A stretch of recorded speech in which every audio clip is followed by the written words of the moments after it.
12 ರಾಶಿಯವರು ಮೇಷ, ವೃಷಭ, ಮಿಥುನ, ಕಟಕ, ಸಿಂಹ, ಕನ್ಯಾ, ತುಲಾ, ವೃಶ್ಚಿಕ, ಧನಸ್ಸು, ಮಕರ, ಕುಂಭ, ಮೀನ.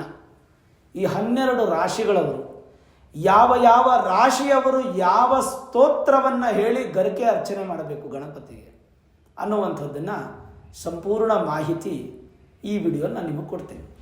ಮೊದಲನೇದಾಗಿ ಮೇಷರಾಶಿಯವರಿಗೆ ಕೈಯಲ್ಲಿ ಗರಿಕೆ ಇಟ್ಕೊಂಡು ಮೇಷರಾಶಿಯವರೆಲ್ಲರೂ ಕೂಡ ಓಂ ಶೃಣು ವಕ್ಷ್ಯಾಮಿ ಕವಚಂ ಸರ್ವಸಿದ್ಧಿಕರಂ ಪ್ರಿಯೇ ಪಠಿತ್ವಾ ಪಾಠಯಿತ್ವಾ ಚ ಉಚ್ಯತೆ ಸರ್ವಸಂಕಟಾತ್ ಅಂಥೇಳಿ ಗಣಪತಯೇ ನಮಃ ದೂರ್ವಾಯುಗ್ಮ ಪತ್ರಂ ಸಮರ್ಪಯಾಮಿ. ಹೀಗೆ 12 ಸಲ ಮೇಷರಾಶಿಯವರು ಈ ಒಂದು ಸ್ತೋತ್ರವನ್ನು ಹೇಳಿ ಸಮರ್ಪಣೆ ಮಾಡಬೇಕು. ನಾನೀಗ ನಿಮಗೆ ಈ ಸ್ತೋತ್ರ ಹೇಳ್ತಾ ಇದ್ರೆ ಪಕ್ಕದಲ್ಲಿ ವಿಂಡೋ ನಿಮಗೆ ಕಾಣ್ತಾ ಇರುತ್ತೆ, ಸ್ತೋತ್ರ ಕಾಣ್ತಾ ಇರುತ್ತೆ. ಅದನ್ನು ನೀವು ನೋಡಿಕೊಂಡು ಓದ್ಬೋದು, ಸ್ಕ್ರೀನ್ಶಾಟ್ ಮಾಡಿ ಇಟ್ಕೊಂಡು ನೀವು ಅದನ್ನು ಹೇಳ್ಬೋದು. ಇದು ಮೇಷರಾಶಿಯವರು ನೋಡಿದ್ರಲ್ಲ, 12 ರಾಶಿಯವರು. ಈ ವರ್ಷಕ್ಕೆ ಇದು ಬರೋ ವರ್ಷಕ್ಕೆ ಬೇರೆ ಚೇಂಜ್ ಆಗುತ್ತೆ.